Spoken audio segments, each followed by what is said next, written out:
जय श्री रामचंद्र भगवान की जय। जय गुरुदेव मन भैया।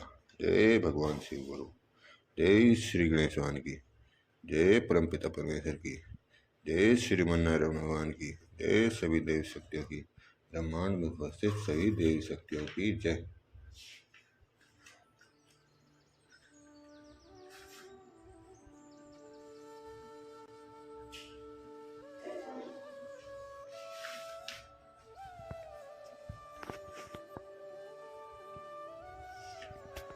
प्रेम युक्त कोमल और सुंदर वचन कहकर श्री राम जी ने बहुत प्रकार से लोगों को समझाया और बहुत धर्म संबंधी उपदेश दिए, परंतु प्रेमवश लोग लुटाए नहीं जाते, शील और स्नेह छोड़ा नहीं जाता। श्री रघुनाथ जी असमंजस में अधीन हो गए हैं।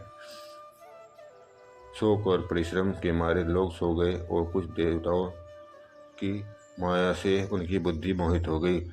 जब दोपहर रात बीत गई तब श्री रामचंद्र जी ने प्रेम पूर्वक मंत्री सुमंत्र को कहा, हे तात, रथ की खोज मारकर रथ को हाँ किए और किसी उपाय से बात नहीं बनेगी। शंकर जी के चरणों में सिर नवाकर श्री राम जी और लक्ष्मण जी सीता जी रथ पर सवार हुए। मंत्री जी ने तुरंत ही रथ को इधर उधर खोज छिपाकर चला दिया। सवेरा होते ही सब लोग जागे तो बड़ा शोर मचा कि रघुनाथ जी चले गए, कहीं रथ के खोज नहीं पाते। सब हाँ राम पुकारते हुए चारों ओर दौड़ रहे हैं, मानो समुद्र जहाज डूब गया हो, जिससे व्यापारियों का समुदाय बहुत ही व्याकुल हो उठा हो और एक दूसरे को उपदेश देते हैं कि श्री रामचंद्र जी ने हम लोगों को क्लेश होगा यह जानकर छोड़ दिया है। यह लोग अपनी ही निंदा करते हैं और मछलियों की सराहना करते हैं। श्री रामचंद्र जी के बिना जीने का धिक्कार है। विधाता ने यदि प्यारे को वियोगी रचा है तो फिर उसने मांगने पर मृत्यु क्यों नहीं दी। इस प्रकार बहुत से प्रलाप करते हुए संताप से भरे हुए अयोध्या जी में आए। उन लोगों के विषय में विषम योग की दशा का वर्णन नहीं किया जा सकता। अवध की आशा में प्राणों को रखे हुए हैं।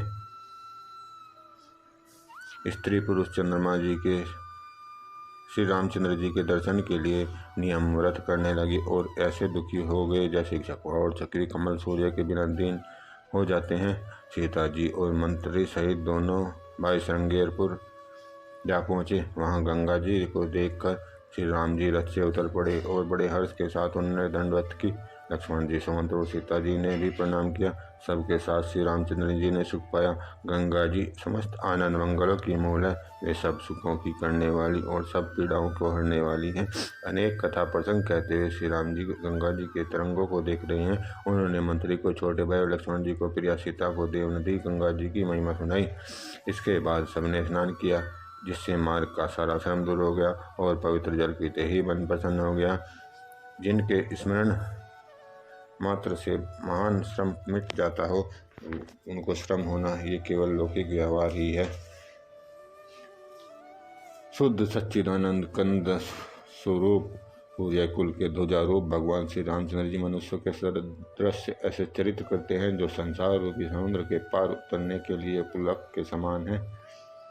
जब निषाद राजगुरु ने यह खबर पाई तब आनंदित होकर उसने अपने प्रियजनों और भाई बंधुओं को बुला लिया और भेंट देने के लिए फल मूल लेकर उन्हें भारों में भरकर मिलने के लिए चला। उसके हृदय में हर्ष का पार न था। दंडवत करके पेट सामने रख वह अत्यंत प्रेम से प्रभु को देखने लगा। श्री रघुनाथ जी ने स्वाभाविक स्नेह के वश होकर उसे अपना पास बैठाकर कुशल पूछी। निषाद राज ने उत्तर दिया कि हे नाथ, आपके चरण कमल के दर्शन से ही कुशल हूँ। आपके चरणाविंदों के दर्शन कर आज मैं भाग्यवान पुरुषों की गिनती में आ गया हूँ। हे देव, यह पृथ्वी धन और घर सब आपका है। मैं परिवार सहित आपका निज सेवक हूँ। अब कृपा करके पूर्व में पधारिए और इस दास की प्रतिष्ठा बढ़ाइए, जिससे सब लोग मेरी भाग्य की बढ़ाई करें। श्री रामचंद्र जी ने कहा, हे सुजान, तुमने जो कुछ कहा सब सत्य है, परंतु पिताजी ने मुझको और ही आज्ञा दी है। उनके अनुसार मुझे 14 वर्ष तक मुनियों के व्रत और वेश धारण कर मुनियों के योग्य आहार करते हुए वन में ही बसना है। गांव के भीतर निवास करना उचित नहीं है। यह सुनकर गुरु को बड़ा दुख हुआ। श्री राम जी और लक्ष्मण जी सीता जी के रूप को देखकर गांव के स्त्री और पुरुष प्रेम के साथ चर्चा करते हैं।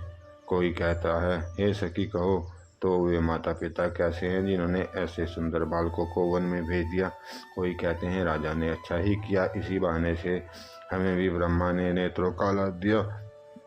तब निषाद राज ने हृदय में अनुमान किया तो अशोक के पेड़ को मनोहर समझा। श्री रघुनाथ जी को ले जाकर वह स्थान दिखाया। श्री राम जी ने कहा कि यह सब प्रकार से सुंदर है। पूर्ववासी लोग जोहार करके अपने अपने घर लौटे और श्री रामचंद्र जी संध्या करने पधारे। उन्होंने कुश और कोमल पत्तों की कोमल और सुंदर साथरी सजाकर बिछा दी और पवित्र मीठे और कोमल देख देख कर दोनों में भर भर कर फल मूल और पानी रख दिया, अथवा अपने हाथ से फल मूल दोनों में भर भर कर रख दिए। सीता जी, सुमंत्री और भाई लक्ष्मण सहित कंद मूल फल खाकर रघुकुल मणि श्री राम जी लेट गए और लक्ष्मण जी उनके पैर दबाने लगे। फिर प्रभु श्री रामचंद्र जी को सोते जानकर लक्ष्मण जी उठे। कोमल वाणी से मंत्री सुमंत्र जी को सोने के लिए कहकर वहां से कुछ दूर जाकर धनुष बाण सजकर वीरासन पर बैठकर जागने लगे। गुरु ने विश्वासपात्र पहरेदारों को बुलाकर अत्यंत प्रेम से जगह जगह नियुक्त कर दिया और आप कमर में तरकस बांधकर तथा धनुष पर बाण चढ़ाकर लक्ष्मण जी के पास जा बैठा। प्रभु को जमीन पर सोते देखकर प्रेमवश निषाद राज के हृदय में विषाद हो गया। उसका शरीर पुलकित हो गया और नेत्रों में जल बहने लगा। वह प्रेम सहित लक्ष्मण जी से वचन कहने लगा, महाराज दशरथ जी का महल तो स्वभाव से ही सुंदर है, इंद्र भवन भी इसकी समानता नहीं पा सकता। उसमें सुंदर मणियों के रचे चौबारे हैं, जिन्हें मानो रति के पति कामदेव ने ही अपने हाथों से सजाकर रचा हो, जो पवित्र बड़े और विलक्षण है। सुंदर भोग पदार्थों से पूर्ण और फूलों के सुगंधित सुवासित हैं, जहाँ सुंदर पलंग और मणियों के दीपक हैं तथा सब प्रकार का आराम है, जहाँ अनेक वस्त्र तकिए और गद्दे हैं जो दूध के फेन के समान कोमल और निर्मल हैं और सुंदर हैं। वहाँ श्री सीता जी और श्री रामचंद्र जी रात को सोया करते थे और अपनी शोभा से रति और कामदेव के गर्व को हरण करते थे। वही श्री सीता जी और श्री राम जी आज काशपूंछ की साथरी पर थके हुए बिना वस्त्र के ही सोए हैं। ऐसी दशा में वे देखे नहीं जाते। माता पिता कुटुंबी पूर्ववासी मित्र अच्छे शील स्वभाव के दास और दासियां सब इनकी अपने प्राणों की तरह सार संभार करते हैं। वे प्रभु श्री रामचंद्र जी आज पृथ्वी पर सो रहे हैं, जिनके पिता जनक जी हैं, जिनका प्रभाव जगत में प्रसिद्ध है, जिनके ससुर इंद्र के मित्र रघुराज दशरथ जी हैं और पति श्री रामचंद्र जी हैं। वही जानकी जी आज जमीन पर सो रही हैं। विधाता किसको प्रतिकूल नहीं होता। श्री सीता जी और श्री रामचंद्र जी क्या वन के योग्य हैं। लोग सच कहते हैं कि कर्म ही प्रधान है। कैकेयी राज की बड़ी लड़की नीच बुद्धि कैकेयी ने बड़ी ही कुटिलता की, जिसने रघुनंदन श्री राम जी को और जानकी जी को सुख के समय दुख दिया। वह सूर्य कुल रूपी वृक्ष के लिए कुलाड़ी हो गई। उस कुबुद्धि ने संपूर्ण विश्व को दुखी कर दिया। श्री राम सीता को जमीन पर सोते हुए देखकर निषाद को बड़ा दुख हुआ। तब लक्ष्मण जी ज्ञान और वैराग्य और भक्ति के रस से सनी हुई मीठी और कोमल वाणी से बोले, हे भाई, कोई किसी को सुख और दुख देने वाला नहीं है, सब अपने ही किए हुए कर्मों का फल भोगते हैं। संयोग वियोग भले बुरे भोग शत्रु मित्र उदासीन ये सभी ब्रह्म के फंदे हैं। जन्म मृत्यु विपत्ति संपत्ति कर्म काल जहाँ तक जगत के जंजाल हैं। धरती पर धन नगर परिवार स्वर्ग नरक आदि जहाँ तक व्यवहार हैं, जो देखने और सुनने और मन के अंदर विचारने में आते हैं, उन सब का मूल मोह अज्ञानी है। परमार्थ ये नहीं है। जैसे स्वप्न में राजा भिखारी हो जाए या कंगाल स्वर्ग का स्वामी इंद्र हो जाए तो व्यागने पर लाभ या हानि कुछ भी नहीं है, वैसे ही इस दृश्य को प्रपंच को हृदय से देखना चाहिए। ऐसा विचार कर क्रोध नहीं करना चाहिए और न ही किसी को व्यर्थ दोष ही देना चाहिए। सब लोग मोह रूपी रात्रि में सोने वाले हैं और सोते हुए उन्हें अनेक प्रकार से स्वप्न दिखाई देते हैं। इस जगत रूपी रात्रि में योगी लोग जागते हैं और जो परमार्थ में हैं और प्रपंच से छूटे हुए हैं। जगत में जीव को जागा हुआ तो तभी जाना चाहिए जब वह संपूर्ण भोग विलास से वैराग्य हो जाए। विवेक होने पर मोह रूपी भ्रम भाग जाता है। श्री रघुनाथ जी के चरणों में प्रेम होता है। हे सखा, मन वचन और कर्म से श्री राम जी के चरणों में प्रेम होना यही सर्वश्रेष्ठ परमार्थ है। श्री राम जी परमार्थ स्वरूप प्रब्रह्म वे अविरत, अविगत, अलख, अनादि, अनुपम, सब विकारों से रहित और भेद शून्य हैं। वेद जिनका नित्य नेति नेति कहकर निरूपण करते हैं, वही कृपालु श्री रामचंद्र जी भक्त, भूमि, ब्राह्मण, गौ और देवताओं के हित के लिए मनुष्य शरीर धारण करके लीलाएं करते हैं, जिनके सुनने से जगत के जंजाल मिट जाते हैं। हे सखा, ऐसा समझ मोह को त्याग कर श्री सीता राम जी के चरणों में प्रेम करो। इस प्रकार श्री रामचंद्र जी के गुण कहते कहते सवेरा हो गया। तब जगत का मंगल करने वाले और सुख देने वाले श्री रामचंद्र जी आगे सोच के सब कार्य करके पवित्र और सुजान श्री रामचंद्र जी ने स्नान किया। फिर बड़का दूध मंगाकर छोटे भाई लक्ष्मण से उस दूध से सिर पर जटाई बनाई और देखकर सुमंत्र जी के नेत्रों में जल छा गया। उनका हृदय अत्यंत जलने लगा, मुँह मलिन हो गया। वे हाथ जोड़कर अत्यंत दीनवचन बोले, हे नाथ, मुझे कौशलनाथ दशरथ जी ने ऐसी आज्ञा दी है कि तुम रथ लेकर श्री राम जी के साथ जाओ। वन दिखाकर गंगा स्नान कराकर दोनों भाइयों को तुरंत लौटा लाना। जब सब संशय और संकोच को दूर करके लक्ष्मण राम सीता को फिर लाना। महाराज ने ऐसा कहा। तब प्रभु जैसा कहें मैं वैसे ही करूं। मैं आपकी बलिहारी हूँ। इस प्रकार विनती करके श्री रामचंद्र जी के चरणों में गिर पड़े और उन्होंने बालक की तरह रो दिया।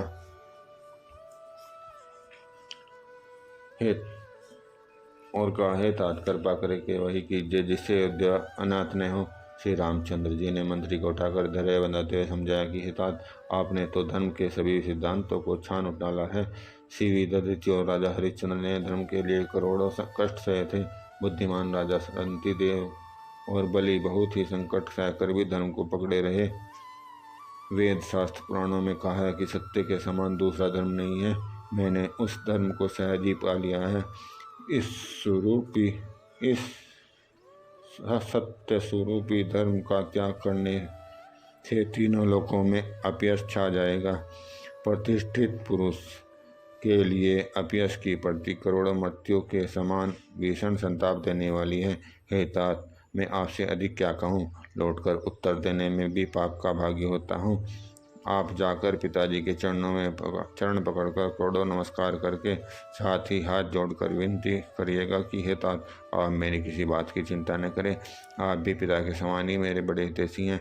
हे तात, मैं हाथ जोड़कर आपसे विनती करता हूँ कि आपका भी इस प्रकार से वही कर्तव्य है जिसमें पिताजी हम लोगों के सोच में दुख न पावें। श्री रघुनाथ जी और समुद्र का संवाद सुनकर निषाद राजकुटुंबियों सहित व्याकुल हो गया। फिर लक्ष्मण जी ने कुछ कड़वी बात कही। प्रभु श्री रामचंद्र जी ने बहुत ही अनुचित जानकर उनको मना किया।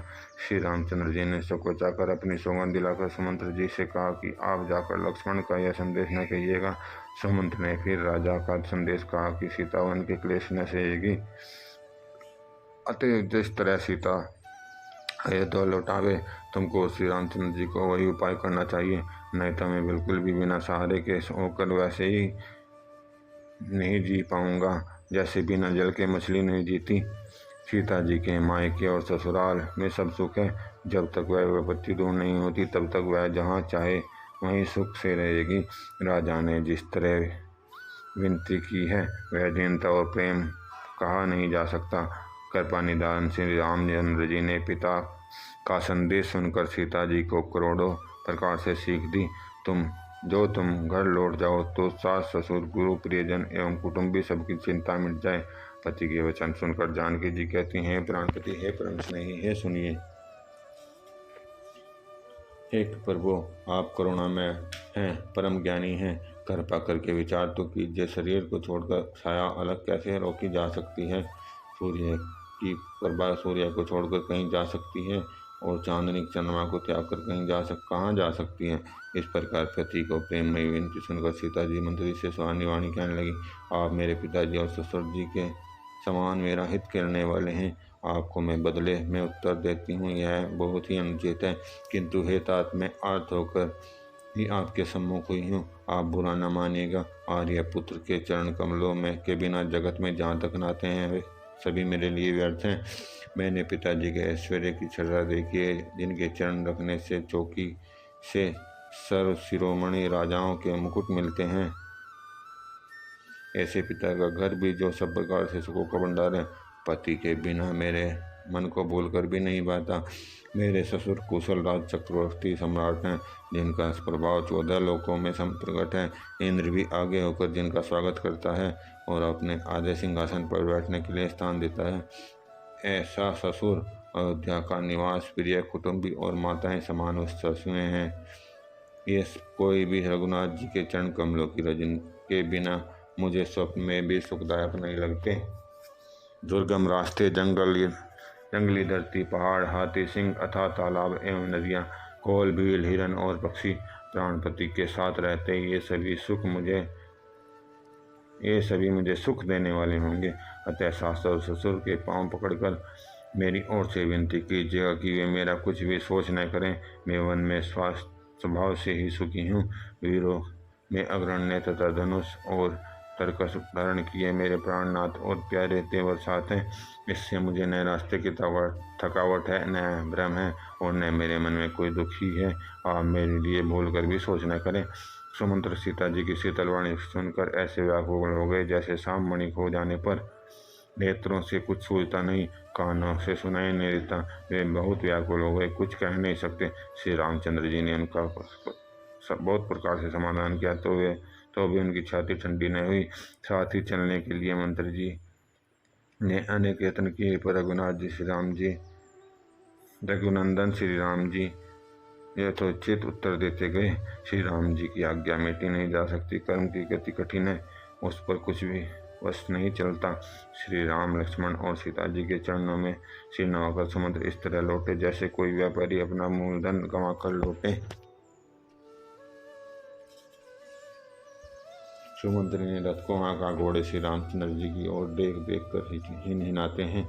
यह देखकर वे निषाद लोग विषाद के वश होकर सिर धुन धुन कर पछताते हैं। जिनके वियोग में पशु इस प्रकार व्याकुल हैं, जिनके वियोग में प्रजा, माता और पिता कैसे जीते रहेंगे। श्री रामचंद्र जी ने जो जबरदस्ती सुमंत्र को लौटाया, तब आप गंगा जी के तीर पर आए। श्री राम ने केवट से नाव मांगी तो वह मलाता नहीं। वह कहने लगा, मैंने तुम्हारा मर्म जान लिया है। तुम्हारे चरण कमलों की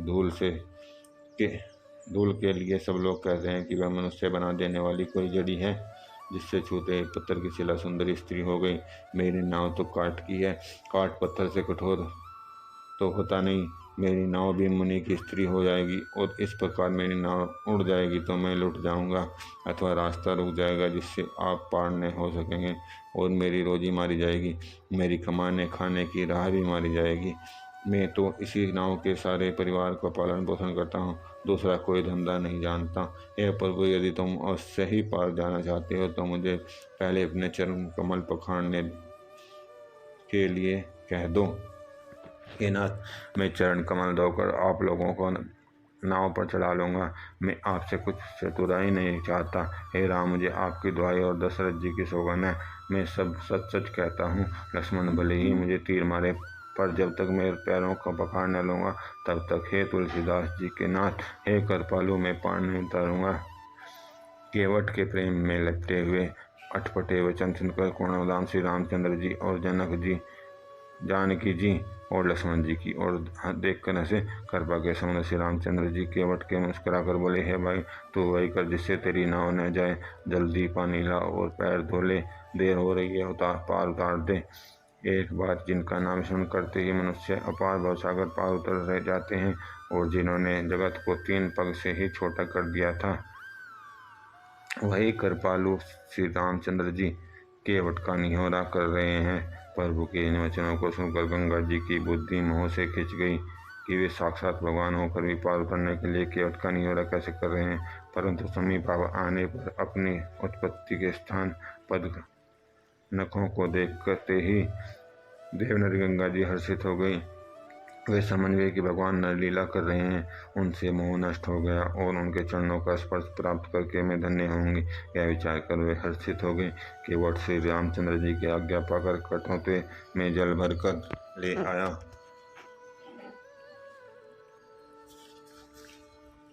अत्यंत आनंद और प्रेम में उमंग कर वह भगवान के चरण कमल धोने लगा।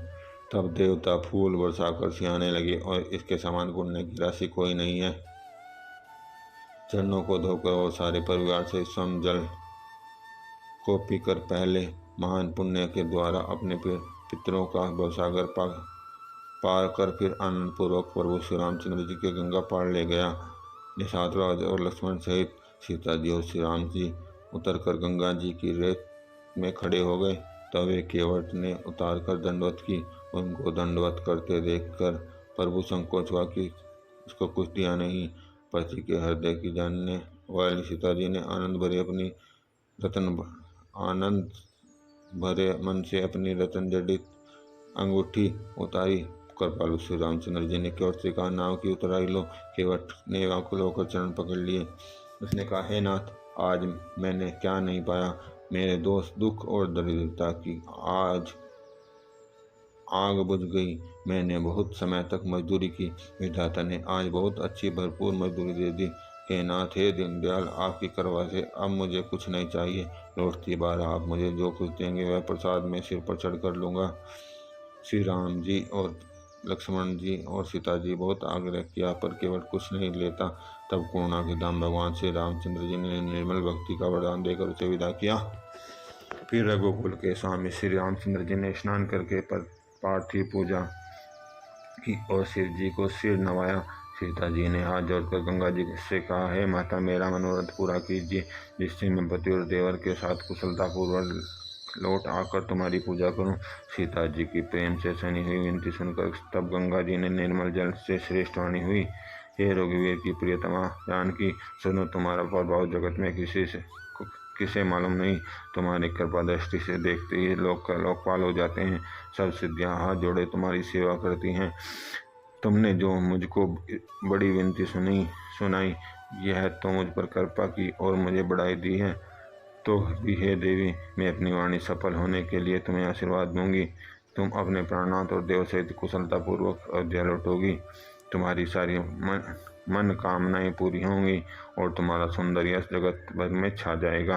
मंगल के मूल गंगा जी के वचन सुनकर देव नदी को अनुकूल देखकर सीता जी आनंदित हुई।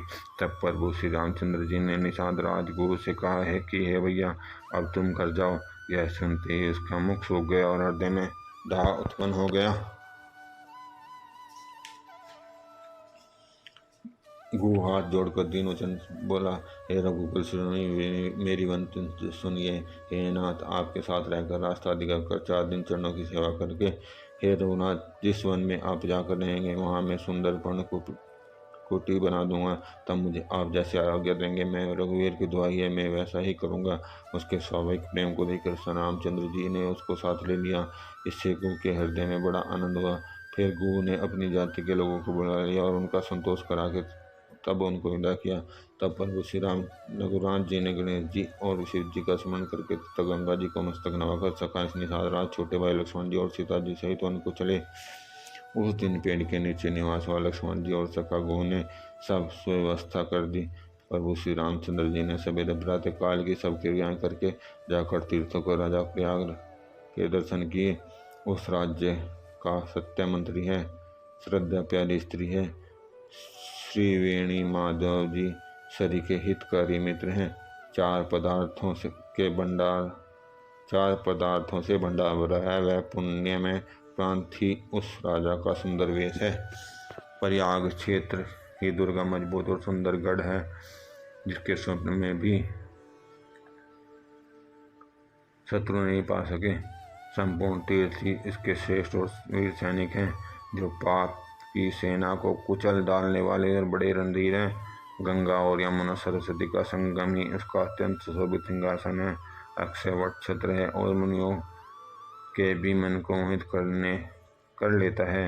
यमुना जी और गंगा जी की तरंगे उसके श्याम और श्वेत चमर हैं, जिनको देखकर ही दुख और दरिद्रता नष्ट हो जाती है। पुण्यात्मा पवित्र साधु उसकी सेवा करते हैं और सब मनोरथ पाते हैं। वेद और पुराणों के समूह पाठ हैं, जो उसके निर्मल गुणों का बखान करते हैं। पापों के समूह रूपी हाथी के मारने के लिए सिंह रूप प्रयागराज का प्रभाव कौन कह सकता है। ऐसे सुहाने तीर्थराज का दर्शन करके सुख के समृद्ध रघुकुल श्रेष्ठ श्री रामचंद्र जी ने सुख पाया। उन्होंने अपने श्रीमुख से सीता जी, लक्ष्मण जी और सखा गु को तीर्थराज की महिमा क्या कर सुनाई। तदंतर प्रणाम करके वन और बगीचों को देखते हुए बड़े प्रेम से महात्म्य कहते हुए इस प्रकार श्री राम ने आकर त्रिवेणी का दर्शन किया, जो स्मरण करने से इस सब सुंदर मंगलों को देने वाली है। फिर आनंद पूर्वक स्नान करके शिव जी की सेवा की और पूजा की और विधि पूर्वक तीर्थ देवताओं का पूजन किया। स्नान पूजन आदि सब करके तब प्रभु श्री रामचंद्र जी भारद्वाज जी के पास गए। उन्हें दंडवत करते हुए मुनि ने हृदय से लगा लिया। मुनि के मन का आनंद कुछ कहा नहीं जाता, मानो उनके ब्रह्मानंद की राशि मिल गई है। मुनीश्वर भारद्वाज जी ने आशीर्वाद दिया। उनके हृदय में ऐसा जानकर अत्यंत आनंद हुआ कि आज विधाता ने सीता जी और लक्ष्मण सहित प्रभु श्री रामचंद्र जी के दर्शन कराकर माने हमारे संपूर्ण पुण्यों का फल लाकर आंखों के सामने रख दिया हो। कुशल पूछकर मुनिराज ने उनको आसन दिए और प्रेम सहित पूजन करके उन्हें संतुष्ट कर दिया। फिर मानो अमृत के बने हुए ऐसे अच्छे अच्छे कंद मूल फल और अंकुर ला कर दिए। सीता जी, लक्ष्मण जी और सेवक गुहू सहित श्री रामचंद्र जी ने कुछ सुंदर मूल फलों की बड़ी रुचि के साथ खाया था, पर दोनों होने पर श्री रामचंद्र जी सुखी हो गए। तब भारद्वाज जी ने उसे कोमलोचन कहे, हे राम, आपका दर्शन करते ही आज मेरा तप, तीर्थ सेवन और त्याग सफल हो गया। आज मेरा जप योग और वैराग्य सफल हो गया। आज मेरे संपूर्ण शुभ साधनों का समुदाय ही सफल हो गया। लाभ की सीमा और सुख की सीमा दूसरी कुछ भी नहीं। आपके दर्शन से मेरी सब आशाएं पूर्ण हो गई। अब कृपा करके अवधनाथ जी के आपके चरण कमलों में मेरा स्वाभाविक प्रेम हो। जब तक कर्म, वचन और मन से छल छोड़कर मनुष्य आपका दास नहीं हो जाता, तब तक करोड़ों उपाय करने से भी स्वप्न भी यह सुख नहीं पाता। मुनि के वचन सुनकर उनकी भाव भक्ति कारण आनंद से तृप्त हुए भगवान श्री रामचंद्र जी सकुचा गए। तब श्री रामचंद्र जी ने भारद्वाज मुनि का सुंदर श्रेष्ठ करोड़ों प्रकार से कहकर सबको सुनाया। उन्होंने कहा, हे मुनीश्वर, जिसको आप आदर दे रहे हैं वही बड़ा है और वही सब गुणों का समूह है। जिस प्रकार श्री राम जी और मुनि भारद्वाज जी दोनों परस्पर विनम्र हो रहे हैं और अनिवर्चनीय सुख का अनुभव कर रहे हैं, यह श्री राम लक्ष्मण सीता के आने की खबर पाकर प्रयाग निवासी ब्रह्मचारी, तपस्वी, मुनि और सिद्ध और उदासी सब श्री दशरथ जी के सुंदर पुत्रों को देखने के लिए भारद्वाज जी के आश्रम में आए। श्री रामचंद्र जी सब किसी को प्रणाम किया। नेत्रों का लाभ पाकर सब आनंदित हो गए, परम सुख पाकर आशीर्वाद देने लगे। श्री राम जी के सौंदर्य की सराहना करते हुए वे लौटे। श्री राम जी ने रात को वहीं विश्राम किया और प्रातःकाल प्रयागराज का स्नान करने के और प्रसन्नता के साथ मुनि को शीर्ण नवाकर सीता जी, लक्ष्मण जी और सेवक गो के साथ ले चले। चलते समय बड़े प्रेम से मुनिराज श्री राम जी ने मुनि से कहा, हे नाथ, बताइए हम किस मार्ग से जाएं। मुनि ने मन में हंसकर श्री राम जी से कहा, कहते हैं कि आप के लिए सब मार्ग सुगम है। फिर उनके साथ लिए मुनियों ने शिष्य को बुलाया। सुनते ही शीत के हर्षित हो कोई 50 शिष्य आ गए। सभी का श्री राम जी पर अपार प्रेम है। सभी कहते हैं, मार्ग हमारा देखा हुआ है। तब मुनि ने 4 ब्रह्मचारियों का साथ कर दिया, जिन्होंने बहुत जन्मों तक सुकृत किए थे। श्री रघुनाथ जी ने प्रणाम कर ऋषि की आज्ञा पाकर हृदय में बड़े ही आनंदित होकर चले। जब वे किसी गांव के पास होकर निकलते हैं, तब स्त्री पुरुष दौड़कर उनके रूप को देखने लगते हैं। जन्म का फल पाकर वे सनात हो जाते हैं और मन को नाथ के साथ भेजकर शरीर के साथ न रहने के कारण दुखी होकर लौट आते हैं। तदंतर श्री राम जी ने विनती करके चारों ब्रह्मचारियों को विदा किया। वे अनचाही वस्तु पाकर लौटे। यमुना जी के पार उतरकर सबने यमुना जी के जल में स्नान किया, जो श्री रामचंद्र जी के शरीर के समान ही श्याम रंग का था। यमुना जी के किनारे पर रहने वाले स्त्री पुरुष यह सुनकर कि निषाद के साथ 2 परम सुंदर सुकुमार युवक और 1 परम सुंदर स्त्री आ रही है, सब अपना अपना काम भूलकर दौड़े। लक्ष्मण जी श्री राम जी के सीता जी का सौंदर्य देखकर अपने भाग्य की बड़ाई करने लगे। उनके मन में बहुत सी लालसाएं भरी हैं, पर वे नाम गांव पूछते सकुचाते हैं। उन लोगों में जो वयोवृद्ध और चतुर थे, उन्होंने युक्ति से श्री राम जी को पहचान लिया। उन्होंने सब कथा हम सब लोगों को सुनाई कि पिता की आज्ञा पाकर ये वन को चले आए हैं। यह सुनकर सब लोग दुखित हो पछता रहे हैं कि रानी और राजा ने अच्छा नहीं किया। उसी अवसर पर वहाँ एक तपस्वी आया जो तेज का पुंज, छोटी अवस्था का और सुंदर था। उसकी गति कभी नहीं जानते। वह वैराग्य के विष में था। मन, वचन और कर्म से श्री रामचंद्र जी का प्रेम था। इस तेज पुंज तापस के प्रसंग को कुछ टीकाकार एक्सेप मानते हैं और कुछ लोगों के देखने में यह अप्रासंगिक और ऊपर से जोड़ा हुआ सा जान ही पड़ता है, परंतु यह भी सभी प्राचीन प्रक्रिया में है। गोसाई जी अलौकिक अनुभव व्यवस्था पता नहीं यहाँ इस प्रसंग को रखने में क्या रहस्य है, परंतु यह एक्सेप तो नहीं है। इस तापस को जब कभी अलौकिक गति कहते हैं तब निश्चय पूर्वक कौन क्या कह सकता है। हमारी समझ से यह तपस्या श्री हनुमान जी थे तथा ध्यानस्थ तुलसीदास जी। अपने इष्ट देव को पहचान कर उसके नेत्रों में जल भर आया और शरीर पुलकित हो गया। वह दंड की भांति पृथ्वी पर गिर पड़ा। उसकी दशा का वर्णन नहीं किया जा सकता। श्री राम जी ने प्रेम पूर्वक फलित होकर उसको हृदय से लगा लिया, मानो कोई महादरिद्री मनुष्य पारस पा गया हो। सब कोई कहने लगे कि मानो प्रेम और परमार्थ दोनों शरीर धारण करके मिल रहे हैं। फिर वह लक्ष्मण जी के चरणों में लगा। उन्होंने प्रेम और उमंग में उसको उठा कर गले लगा लिया। फिर उसने सीता जी की चरण धूलि को अपने सिर पर धारण किया। माता सीता जी ने उसको अपना छोटा बच्चा जानकर आशीर्वाद दिया। फिर निषाद राज ने उसको दंडवत की। श्री रामचंद्र जी का प्रेम जानकर वह उस निषाद से आनंदित होकर मिला। वह तपस्वी अपने नेत्र रूपी दोनों श्री रामचंद्र जी के सौंदर्य शुद्ध का पान करने लगा और फिर ऐसा आनंदित हुआ जैसे कोई सूखा आदमी सुंदर भोजन पाकर आनंदित होता है। इधर गांव की स्त्री कह रही है, सखी कहो तो वे माता पिता कैसे हैं जिन्होंने ऐसे सुंदर सुकुमार बालकों को मन में भेज दिया। श्री राम जी और लक्ष्मण जी सीता जी के रूप को देखकर सब स्त्री पुरुष स्नेह से व्याकुल हो गए। तब श्री रामचंद्र जी ने सकागु को अनेक तरह से घर लौट जाने के लिए समझाया। श्री रामचंद्र जी की आज्ञा को सिर चढ़ाकर उसने अपने घर को गमन किया।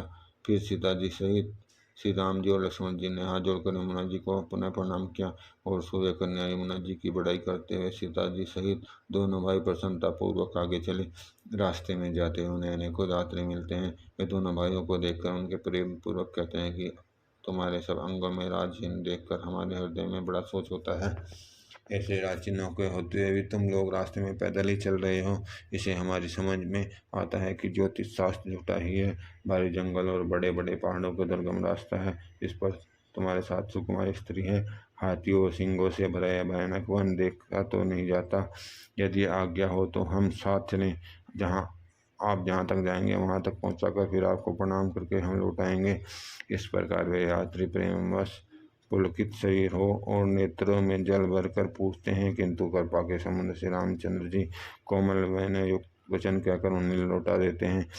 जो गांव और पूर्वी रास्ते में बसे हैं, नगर और देवताओं के नगर उनको देखकर प्रशंसा पूर्वक ईर्ष्या करते हुए और ललचाते हुए कहते हैं कि जिस पुण्यवान ने जिस शुभ घड़ी में इसको बसाया था, जो आज ये इतने धन्य और पुण्य में हैं तथा पुरम सुंदर हो रहे हैं। जहाँ जहाँ श्री रामचंद्र जी के चरण चले जाते हैं उनके समान इंद्र की पूरी अमरावती भी नहीं है। रास्ते के समय बसने वाले ही बड़े पुण्यात्मा हैं। स्वर्ग में रहने वाले देवता भी उनकी सराहना करते हैं। जो नेत्र भरकर सीता जी और लक्ष्मण जी सहित घनश्याम श्री रामचंद्र जी के दर्शन करते हैं। जिन तालाबों नदियों में श्री रामचंद्र जी स्नान कर लेते हैं, देव सरोवर देव नदियाँ भी उनकी बड़ाई करती हैं। जिस वृक्ष के नीचे पर पूजा बैठते हैं, कल्प वृक्ष भी उसकी बड़ाई करते हैं। श्री रामचंद्र जी के चरण कमलों की रज का स्पर्श करके पृथ्वी अपना बड़ा सौभाग्य मानती है। रास्ते में बादल छाया करते हैं, देवता फूल बरसाते और सियाते हैं। पर्वतमान और पशु पक्षियों को देखते हुए रामचंद्र जी रास्ते में चले जा रहे हैं। सीता जी और लक्ष्मण सहित रघुनाथ जी जब किसी गांव के पास जा निकलते हैं, तब उनका आना सुनते ही बालक बूढ़े स्त्री पुरुष सब उनके अपने घर और काम काज को भूलकर तुरंत उन्हें देखने के लिए चल देते हैं। श्री राम जी और लक्ष्मण जी सीता जी के रूप को देखकर नेत्रों का फल पाकर वे सुखी होते हैं। दोनों भाइयों को देखकर वे प्रेम आनंद मग्न हो गए। उनके नेत्रों में जल भर आया और शरीर पुलकित हो गए। उनकी दशा का वर्णन नहीं किया जा सकता। मानो दरिद्रों ने चिंतामणि की ढेरी पाल ली हो। वे एक एक को पुकार कर सीख देते हैं कि इसी क्षण नेत्रों का लाभ ले लो। कोई रामचंद्र जी को देखकर ऐसे अनुराग में भर गए कि उन्हें देखते हुए उनके साथ लगे चले जा रहे हैं। कोई नेत्रमार्ग से उनकी छवि को हृदय में लाकर शरीर, मन और श्रेष्ठ वाणी से शिथिल हो जाते हैं, अर्थात उनके शरीर और मन और वाणी का व्यवहार बंद हो जाता है। कोई बड़ी सुंदर छाया देखकर वहाँ नरम घास और पत्ते बिछाकर कहते हैं कि क्षण भर यहाँ बैठकर थकावट मिटाइए, फिर चाहे अभी चले जाइए, चाहे सवेरे। कोई घड़ा भरकर पानी ले आते हैं और कोमल वाणी से कहते हैं, नाथ आचमन तक कर लीजिए। उनके प्यारे वचन सुनकर, उनका अत्यंत प्रेम देखकर दयालु और प्रमुख सुशील श्री रामचंद्र जी मन में सीता जी को थकी हुई जानकर घड़ी भर वर्ण की छाया में विश्राम किया। स्त्री पुरुष आनंदित होकर सभा देखते हैं। अनुभव ने उनके नेत्रों और मनों को लुभा लिया है। सब लोग कटकट टकटकी लगाए श्री राम जी के मुख को चंद्रमा की चकोर की तरह देखते हुए चारों ओर सुशोभित हो रहे हैं। श्री राम जी का नवीन तमाल वृक्ष का रंग शरीर अत्यंत शोभा दे रहा है, जिसे देखते ही करोड़ों कामदेवों के मन मोहित हो जाते हैं। बिजली के ऐसे अंग लक्ष्मण सहित बहुत ही भले मालूम होते हैं। बिजली के रंग के लक्ष्मण जी बहुत ही भले मालूम होते हैं। वह नक्शे शिखा तक सुंदर हैं और मन को बहुत भाते हैं। दोनों मुनियों के वस्त्र पहने हैं और कमर में तरकस कसे हुए हैं। कमल के समान हाथों में धनुष बाण शोभित हो रहे हैं। जिनके सिर पर सुंदर जटाओं के मुकुट हैं। वक्ष, स्थल, भुजा और नेत्र विशाल हैं और शरत पूर्णिमा के समान, चंद्रमा के समान सुंदर मुखों पर पसीने की बूंदों को समूह शोभित हो रहा है। उन मनोहर जोड़ी का वर्णन नहीं किया जा सकता, क्योंकि शोभा बहुत अधिक है और मेरी बुद्धि थोड़ी है। श्री राम, लक्ष्मण और सीता जी की सुंदरता को लोग मन, चित्त और बुद्धि तीनों को लगाकर देख रहे हैं। प्रेम के प्यासे स्त्री पुरुष ऐसे थकित रह गए जैसे दीपक को देखकर हिरनी और हिरन गांवों की स्त्रियां सीता जी के पास जाती हैं, पर अत्यंत स्नेह के कारण पूछते सकुचाती हैं। बार बार सब उनके पांव लगती हैं। सयाजी सीधे साधे कोमल वचन कहती हैं, हे राजकुमारी, हम विनती करती हैं कि परंतु स्त्री स्वभाव के कारण कुछ पूछते हुए डरती हैं। हे स्वामिनी, हमारी ढिलाई क्षमा कीजिए और हमको गंवारी जानकर बुरा न मानिए। दोनों राजकुमार स्वभाव से ही लावण्य हैं और कमल, मरकत मणि और स्वर्ण से कांति ने पाई है। अर्थात मरकत मणि और स्वर्ण में जो हरित स्वर्ण की आभा है, इनकी हरित भा नील और स्वर्ण कांति के एक कण के बराबर भी नहीं है। श्याम और गौरवर्ण सुंदर किशोर अवस्था दोनों ही परम सुंदर और शोभा के धाम, शरद पूर्णिमा के चंद्रमा के समान।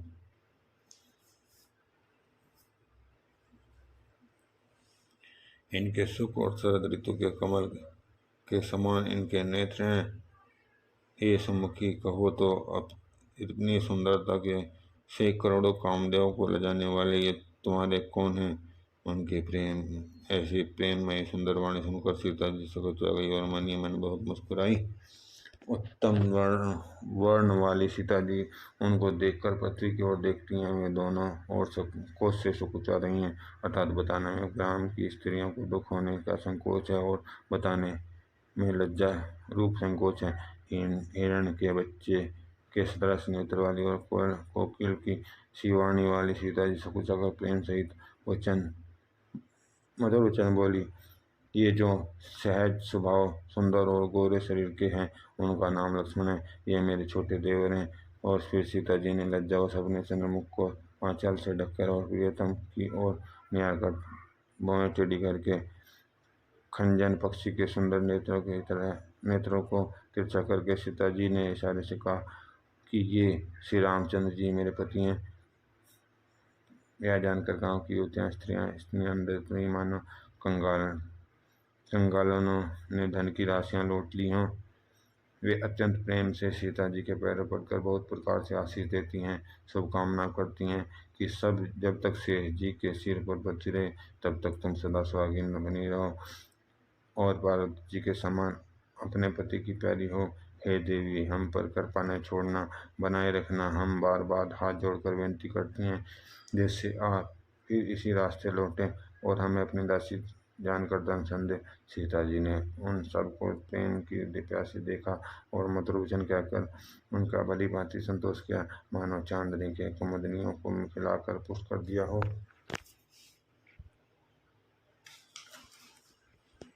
उसी समय रामचंद्र जी का रुख जानकर लक्ष्मण जी ने कोमल वाणी से लोगों का रास्ता पूछा। यह सुनते स्त्री पुरुष दुखी हो गए, उनके शरीर पुलकित हो गए और नेत्रों में जल भर आया।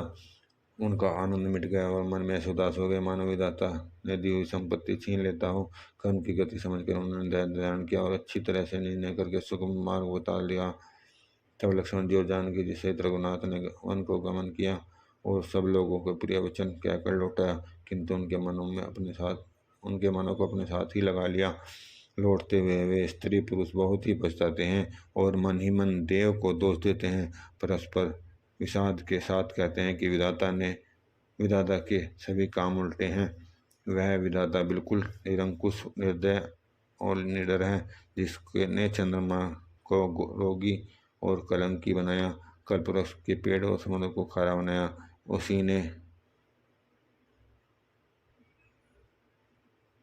इन राजकुमारों को उन्हें भेजा है। जब विधाता ने इनको वनवास दिया तब उसने भोग विलास व्यर्थ ही बनाए। जब ये बिना न जूते के रास्ते चल रहे हैं तब विधाता ने को वाहन व्यर्थ ही रचे हैं। जब से कुछ और पत्ते बिछाकर जमीन पर पड़े रहते हैं तब विधाता सुंदर से किस लिए बनाता है। विधाता ने इनको बड़े बड़े पेड़ों का निवास दिया तथा तब उज्ज्वल महलों को बनाकर उसने व्यर्थ ही परिश्रम किया। ये जो सुंदर अत्यंत सुकुमार होकर मुनियों के वस्त्र पहनते और जटा धारण करते हैं, तो फिर करतार के भांति भांति के गहने और कपड़े व्यर्थ ही बनाए हैं। जो कंदमूल फल खाते हैं तो जगत में अमृत आदि भोजन व्यर्थ ही हैं। कोई एक कहते हैं ये स्वभाव से ही सुंदर है, इनका सौंदर्य माधुर्य नित्य और स्वाभाविक है, ये अपने आप प्रकट हुए हैं, ब्रह्मा ने नहीं बनाए। हमारे कानों, नेत्रों और मन के द्वारा अनुभव में आने वाले विधाता की रक्षा करने को जहाँ तक वेदों ने वर्णन करके कहा है, वहाँ तक 14 लोकों में ढूंढ देखो, ऐसे पुरुष ऐसी स्त्रियाँ कहाँ हैं? कहीं भी नहीं है। इसी से सिद्ध है कि ये विधाता के 14 लोकों में अलग हैं और अपनी महिमा से ही आप निर्मित हुए हैं। इन्हें देखकर विधाता का मन अनुरक्त हो गया। तब वह इन्हीं के उपमा के योग्य दूसरे स्त्री पुरुष बनाने लगा। उसने बहुत परिश्रम किया परंतु कोई उसकी अटकल में नहीं आए। इसी ईर्ष्या के मारे उसने इनको जंगल में लाकर छिपा दिया। कोई एक कहते हैं हम बहुत ही जानते हैं, वहाँ अपने को परम धन्य अवश्य मानते हैं जो इनके दर्शन कर रहे हैं, और हमारी समझ में वे ही बड़े पुण्यवान हैं जिन्होंने इनको देखा है, जो देख रहे हैं और जो देखेंगे।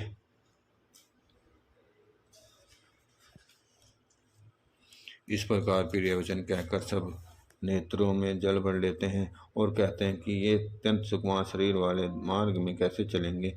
स्त्री आसने विकल हो जाती है, मानो संध्या के समय चकवा और चकवी योग की पीड़ा से दुखी हो रही हूँ। इनके चरण कमलों को कोमल तथा मार्ग को कठोर जानकर ये व्यथित हृदय में उत्तम वाणी कहती हैं। इनके कोमल और लाल चरणों को छूते ही पृथ्वी वैसे ही सकुचा जाती है जैसे हमारे हृदय सकुचा रहे हैं। जगदीश्वर ने यदि इन्हें वनवास ही दिया तो सारे रास्ते को पुण्य में क्यों नहीं बना दिया। यदि ब्रह्मा से मांगे मिले तो सकी हम तो उनसे मांग कर इनके अपनी आँखों में ही रख लें। जो स्त्री पुरुष अवसर पर नहीं आए वे श्री सीताराम जी को नहीं देख सके। उनके सौंदर्य को सुनकर वे व्याकुल होकर पूछते हैं कि भाई अब तक वे कहाँ तक गए होंगे, और जो समर्थ हैं वे दौड़ते हुए जाकर उनके दर्शन कर लेते हैं, जिनका परम फल पाकर विशेष आनंदित होकर लौटते हैं। गर्भवती प्रसूता आदि अबला स्त्रियाँ, बच्चे और बूढ़े हाथ मलते और पछताते हैं। इस प्रकार का जहाँ जहाँ रामचंद्र जी रहते हैं वहाँ सब लोग प्रेम के वश में हो जाते हैं। सूर्य कुल रूपी कुमुदिनी के प्रफुल्लित करने वाले चंद्रमा स्वरूप श्री रामचंद्र जी ने दर्शन गाँव गाँव में ऐसा ही आनंदित हो रहा है। जो लोग कुछ भी समाचार सुन पाते हैं वे राजा रानी को दोष लगाते हैं। कोई एक कहते हैं कि राजा बहुत ही अच्छे हैं जिन्होंने अपने नेत्रों का लाभ दिया। स्त्री पुरुष सभी आपसी सीधी स्नेह भरी सुंदर बातें कर रहे हैं। कहते हैं वे माता पिता धन्य हैं जिन्होंने इन्हें जन्म दिया, वह नगर धन्य है जहाँ से ये आए हैं, वह देश पर्वत वन और गांव धन्य है जहाँ, और वह स्थान धन्य है जहाँ जहाँ ये जाते हैं। ब्रह्मा ने उसी को रच कर सुख पाया है जिसके ये सब प्रकार से नहीं है। पथिक रूप श्री राम लक्ष्मण जी की सुंदर कथा रास्ते और जंगल में छा गई है। रघुकुल रूपी कमल के खिलाने वाले सूर्य श्री रामचंद्र जी इस प्रकार मार्ग के लोगों को सुख देते हुए सीता जी और लक्ष्मण जी सहित वन को देखते हुए चले जा रहे हैं। आगे श्री राम जी पीछे लक्ष्मण जी सुबह हैं, तपस्वियों के वेश में बनाए दोनों बड़ी शोभा पा रहे हैं। दोनों के बीच में सीता जी कैसे सुशोभित हो रही हैं, जैसे ब्रह्मा जी के बीच में माया प्रीत जैसी छवि मेरे मन में बस रही है। सिख उसको कहता हूँ मानो वसंत ऋतु और कामदेव के बीच में रति शोभित हो रही हो। फिर अपने हृदय में खोज कर उपमा कहता हूँ कि मानो बुद्ध और चंद्रमा के बीच में रोहिणी सो रही हो। प्रभु श्री रामचंद्र जी जमीन पर अंकित होने वाले दोनों चरण चिन्हों के बीच में पैर रखती हुई सीता जी कहीं भगवान के चरण चिन्हों पर पैर न टिक जाए इस बात से डरती हुई मार्ग में चल रही हैं, और लक्ष्मण जी सीता जी और रामचंद्र जी दोनों के चरण चिन्हों को बचाते हुए उन्हें दाहिने रखकर रास्ता चल रहे हैं। श्री राम जी लक्ष्मण जी और सीता जी की सुंदर प्रीति वाणी का विषय नहीं है, अर्थात अनिर्वचनीय है, अतः वह कैसे कही जा सकती है। पशु पक्षी भी उस सब छवि को देखकर प्रेमानंद मगन हो जाते हैं। पथिक रूपी रामचंद्र जी उनके चित्त को चुरा लिए हैं। प्यारे पथिक सीता जी सहित दोनों भाइयों के जिन जिन लोगों ने देखा उनके भाव का आगम मार्ग मनुष्य मृत्यु रूपी संसार भटकने का भयानक मार्ग बिना ही परिश्रम आनंद के साथ तय कर लिया, अर्थात आवागमन के चक्र में सहज ही छूटकर मुक्त हो गए। आज भी जिसके हृदय में स्वप्न में कभी लक्ष्मण सीता राम तीनों बटोही आस बसे तो भी वह भी श्री राम जी के परम धाम के उस मार्ग को पा जाएगा जिस मार्ग को कभी कोई बिल्ली ही नहीं पाते हैं। श्री रामचंद्र जी सीता जी को थकी हुई जानकर और समीप ही एक बड़ का वृक्ष और ठंडा पानी देखकर उसकी वहीं ठहर गए। कंदमूल फल खाकर प्रातःकाल स्नान करके श्री रघुनाथ जी आगे चले। सुंदर वन तालाब और देखते हुए प्रभु श्री रामचंद्र जी वाल्मीकि जी के आश्रम में आए। श्री रामचंद्र जी ने देखा कि मुनि का निवास स्थान बहुत ही सुंदर है, जहाँ सुंदर पर्वत वन और पवित्र जल है। सरोवर में कमल और वन में वृक्ष फूल रहे हैं और मकरकंद रस में मस्त हुए भोरे सुंदर गुंजार कर रहे हैं। बहुत से पक्षी और पशु कोलाहल कर रहे हैं, वैसे ही रहित होकर प्रसन्न मन से विचर रहे हैं। पवित्र और सुंदर आश्रम को देखकर कमल नयन श्री रामचंद्र जी हर्षित हुए। रघु से श्री रामचंद्र जी का आगमन सुनकर मुनि वाल्मीकि जी उन्हें लेने के लिए आए। रामचंद्र जी ने मुनि को दंडवत किया। विप्रश्रेष्ठ मुनि ने उन्हें आशीर्वाद दिया। श्री रामचंद्र जी की छवि देखकर मुनि के नेत्र शीतल हो गए। सम्मान पूर्वक मुनि ने उन्हें आश्रम ले आए। श्रेष्ठ मुनि वाल्मीकि जी ने प्राण प्रिय अतिथियों को पाकर उनके लिए मधुर कंद मूल फल मंगवाए। श्री सीता जी लक्ष्मण जी के और श्री रामचंद्र जी फलों को खाया। फिर मुनि ने उनको सुंदर स्थान बतला दिए। मंगल मूर्तियों को नेत्रों से देखकर वाल्मीकि जी के मन में बड़ा भारी आनंद हो रहा है। तब श्री रघुनाथ जी कमल सदृश हाथों को जोड़कर कानों को सुख देने वाले मधुर वचन बोले।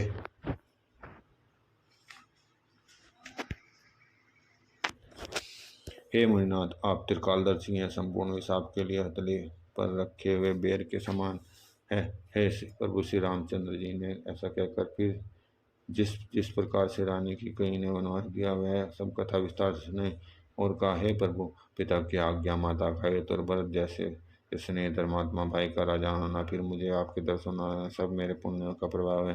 हे मुनिराज, आपके चरणों का दर्शन करने से आज हमारे सब पुण्य सफल हो गए हैं।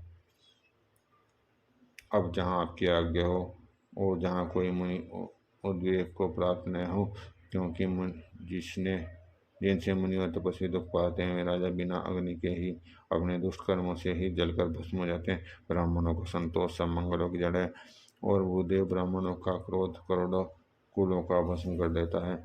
ऐसा हृदय में समझकर वह स्थान बतलाइए जहाँ मैं लक्ष्मण और सीता जी सहित जाऊँ, और वहाँ सुंदर पत्तों और घास की कुटी बनाकर है कर पालूं, कुछ समय निवास करूं। श्री राम जी की सहज सरल वाणी सुनकर ज्ञानी मुनि वाल्मीकि बोले, धन्य धन्य है हे रघुकुल के ध्वजारोप, आप ऐसा क्यों न कहेंगे। आप सदैव वेद की मर्यादा का पालन करते हैं। हे राम, आप वेद की मर्यादा के रक्षक जगदीश्वर हैं, और जानकी जी माया हैं, जो कृपा के भंडार आपकी रुख पाकर जगत का सृजन और पालन और श्रृंगार करती हैं। जो 1000 मस्तक वाले सर्पों के स्वामी और पृथ्वी को अपने सिर पर धारण करने वाले हैं, वही चराचर के स्वामी शेष जी लक्ष्मण हैं।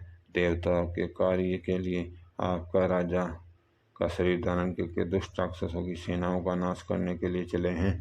हे राम, आपका स्वरूप वाणी के अगोचर बुद्धि से परे अव्यक्त अकथनीय अपार है। वेद निरंतर उसका नीति नीति कहकर वर्णन करते हैं।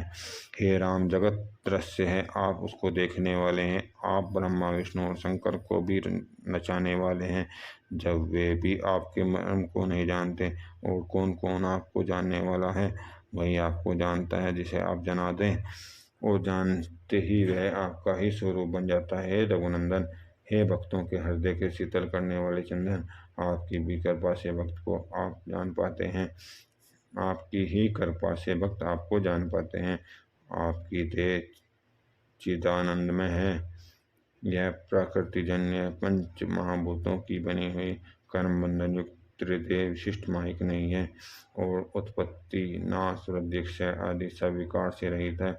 इस रहस्य को अधिकारी पुरुष ही जानते हैं। आपने देवता और संतों के कार्य के लिए नर शरीर धारण किया है, और प्रकृति के तत्वों से निर्मित देह वाले साधारण राजाओं की तरह कहते और करते हैं। हे राम, आपके चरित्रों को देख और सुनकर मूक लोग जो मोह को प्राप्त होते हैं, और ज्ञानी जन सुखी होते हैं। आप जो कुछ कहते करते हैं वह सब सत्य है, क्योंकि जैसा स्वांग भरे वैसा ही नाचना भी हो तो चाहिए। इस समय आप मनुष्य रूप में हैं, तो आप मनुष्य उचित व्यवहार करना ठीक ही है। आपने मुझसे पूछा कि मैं कहाँ हूँ अत्यंत, परंतु मैं यह पूछते सोचता हूँ कि जहाँ आप न हो वह स्थान बता दीजिए, तब मैं आपके रहने के लिए स्थान दिखाऊं। मुनि के प्रेम से सने हुए वचन सुनकर श्री राम जी चकुचा कर मन में मुस्कुराए। वाल्मीकि जी हंसकर फिर अमृत रस में डुबो ही मीठी वाणी से बोले, हे राम जी सुनिए, आप मैं स्थान बताता हूँ जहाँ आप सीता जी लक्ष्मण जी समेत निवास करिए, जिनके कान समुद्र की भांति आपकी सुंदर कथा रूपी अनेकों सुंदर नदियों से निरंतर बहते रहते हैं, परंतु कभी पूरे तृप्त नहीं होते। उनके हृदय में आपके लिए सुंदर घर है, और इन्होंने आपके नेत्रों को चातक बना रखा है, जो आपके दर्शन रूपी मेघ के लिए सदा लालायित रहते हैं, तथा भारी भारी नदियां समुद्र और झीलों का निरादर करते हैं, और आपके सौंदर्य के एक बूंद की जल से सूखी जाती हूँ। अर्थात आपके दिव्य सच्चिदानंदमय स्वरूप के किसी एक अंग की जरा सी भी झांकी के सामने फुल सकता हूँ, और कारण तीनों जगत के अर्थात पृथ्वी स्वर्ग और ब्रह्मलोक के सुंदर तिरस्कार करते हैं। रघुनाथ जी, उन लोगों के हृदय रूपी सुखदायी भावनाओं में आप भाई लक्ष्मण सहित सीता जी सहित निवास कीजिए। आपके यश रूपी निर्मल मानसरोवर में जिसकी जीभ हंसनी बनी हुई है, आपके ग्रह गुण समूह रूपी मोतियों को चुगती रहती है। राम जी, आप उसके हृदय में बसिए, जिसकी नासिका प्रभु के पवित्र और सुगंधित सुंदर प्रसाद को नित्य आदर के साथ ग्रहण करती है, और जो आपको अर्पण करके पूजन करते हैं, और आपके प्रसाद रूप ही वस्त्राभूषण धारण करते हैं, जिनके मस्तक देवता और ब्राह्मणों के देखकर ही बड़ी नम्रता के साथ प्रेम से झुक जाते हैं। हे जिनके साथ नित्य श्री रामचंद्र जी के चरणों की पूजा करते हैं, जिनके हृदय में श्री रामचंद्र जी का ही भरोसा है, दूसरा कोई नहीं, तथा जिनके चरण श्री रामचंद्र जी के तीर्थों में चलकर जाते हैं, जिनके चरण श्री रामचंद्र जी तीर्थों में चलकर जाते हैं। हे राम जी, आप उनके मन में निवास कीजिए, जो नित्य आपके राम नाम रूप मंत्र राज को जपते हैं, और परिवार सहित आपकी पूजा करते हैं, जो अनेकों प्रकार से तर्पण वहन हवन करते हैं तथा ब्राह्मणों को भोजन कराकर बहुत दान देते हैं तथा जो गुरुओं को हृदय में आपसे भी अधिक जानकर स्वभाव से सम्मान करके उनकी सेवा करते हैं और वे सब पर कर्म करके सबका मात्र यही पर मांगते हैं कि श्री रामचंद्र जी के चरणों में हमारी प्रीति हो। उन लोगों के मन रूपी मंदिरों में सीता जी और रघुकुल को आनंद करने वाले आप दोनों बसिए। जिनके न तो काम क्रोध मद अभिमान और मोह है, न लोभ है, न क्षोभ है, न राग है, न द्वेष है, न कपट है, न दम्भ है, न माया है। हे रघुराज, आप उनके हृदय में निवास करिए जो सबके प्रिय, सबका हित करने वाले, उन्हें दुख और सुख तथा प्रशंसा और गाली समान है, जो विचार कर सत्य और प्रिय वचन बोलते हैं तथा जगह जाग के सोते ही आपकी शरण में है और आपको छोड़कर उनकी दूसरी कोई गति नहीं है। हे राम जी, आप उनके मन में बसिए जो पराय स्त्री को जन्म देने वाली माता के समान जानते हैं, जो पराय धन जिन्हें विषय भारी विषय, जो दूसरे की संपत्ति को देखकर हर्षित होते हैं और दूसरे की विपत्ति को देखकर रूप से दुखी होते हैं। और हे राम जी, आप जिन्हें आप प्राणों के समान प्रिय हैं, आप उनके मन आपके रहने योग्य शुभ भवन है।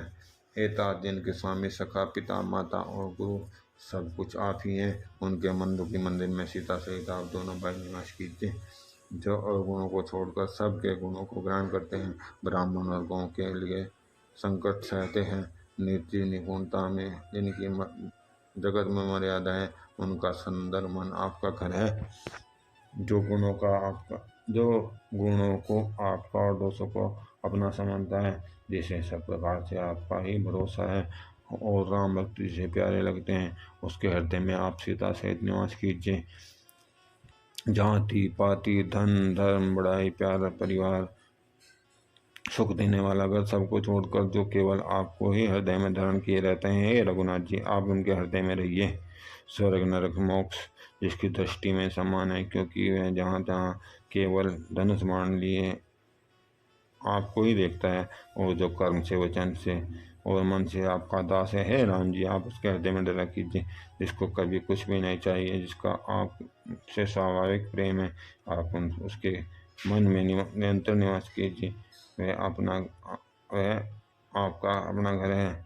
इस प्रकार में श्रेष्ठ वाल्मीकि जी ने श्री रामचंद्र जी को घर दिखाए। उनके पूर्ण वचन श्री रामचंद्र जी के मन को अच्छे लगे। फिर मुनि ने कहा, सूर्य कुल के स्वामी सुनिए, अब मैं इस समय के लिए सुखदायक आश्रम कहता हूँ। आप चित्रकूट पर्वत पर निवास कीजिए, वहाँ आपके लिए सब प्रकार की सुविधा है। सुहावना पर्वत है और सुंदर वन है, वहाँ हाथी सिंह हिरण और पक्षियों का विहार स्थल है। वहाँ पवित्र नदी है जिसकी पुण्य पुराणों ने प्रशंसा की है, जिसको अत्रि ऋषि की पत्नी अनसुईया जी अपने तपोबल से लाई थी। वह गंगा जी की धारा है, उसका नाम मंदाकिनी नाम है। वह सब पाप रूपी बालकों को खाद डालने के लिए डाकिनी है। अत्रि आदि बहुत से श्रेष्ठ मुनि वहाँ निवास करते हैं। जो लोग जप और तप करके श्री करते हुए श्रेय को कसते हैं, हे रामचंद्र जल के सबके परिश्रम को सफल कीजिए और पर्वत श्रेष्ठ चित्रकूट को भी गौरव दीजिए। महामुनि वाल्मीकि जी के चित्रकूट की अपरिमित महिमा बखान करते तब सीता जी सहित दोनों भाइयों ने आकर श्रेष्ठ नदी मंदाकिनी में स्नान किया। श्री रामचंद्र जी ने कहा, लक्ष्मण, बड़ा अच्छा घाट है, अभी यहीं कहीं ठहरने की व्यवस्था करो। तब लक्ष्मण जी ने शिविनी नदी के उत्तर के ऊंचे किनारे को देखा। उसके चारों ओर धनुष जैसा एक नाला घिरा हुआ है। नदी मंदाकिनी और धनुष की प्रत्यंचा है और यम सम दान बाण है। कलयुग के समस्त पाप उसके अनेकों हिंसक पशु हैं। चित्रकूट ही मानव चल शिकारी है, इसका निशाना कभी चूकता नहीं है और जो सामने से मारता है। ऐसा कहकर लक्ष्मण जी ने स्थान दिखलाया। उस स्थान को देखकर श्री रामचंद्र जी ने सुख पाया। शिव देवताओं ने जाना कि श्री रामचंद्र जी कामन यहाँ रम गए हैं। तब वे देवताओं के प्रधान थवई बनाने वाले विश्वकर्मा को साथ लेकर चले। सब देवता कोल भीलों के वेश में आए और उन्होंने पत्तों और घासों के सुंदर घर बना दिए। दो ऐसी सुंदर कुटिया बनाई जिसका वर्णन नहीं हो सकता। उनमें एक बड़ी ही सुंदर छोटी सी और दूसरी बड़ी थी। लक्ष्मण जी और जानकी जी सहित रामचंद्र जी सुंदर घास के पत्तों के घर में शोभायमान मानो कामदेव मुनि का वेश धारण करके पत्नी रहती और वसंत ऋतु के साथ सुशोभित हो। उस समय देवता नागकिन और दिग्पाल चित्रकूट में आए और श्री रामचंद्र जी ने सब पर किसी को प्रणाम किया। देवता नेत्रों का लाभ पाकर आनंदित हुए। फूलों की वर्षा करके देव समाज ने कहा, हे नाथ, आज हम सनाथ हो गए हैं। फिर विनती करके उन्होंने अपने दुख सुनाए और दुख का आश्वासन पाकर हर्षित होकर अपने अपने स्थानों को चले गए। श्री रघुनाथ जी की चित्रकूट में आ बसे। यह समाचार सुनकर बहुत ही मुनि आए। रघुकुल के चंद्रमा श्री रामचंद्र जी ने मुनि मंडलियों को आते देखकर दंडवत प्रणाम किया। मुनिगण श्री रामचंद्र जी को हृदय से लगा लेते हैं और सफल होने के लिए आशीर्वाद देते हैं। वे सीता जी, लक्ष्मण जी और श्री रामचंद्र जी की छवि देखते हैं और अपने सारे साधनों को सफल हुआ समझते हैं।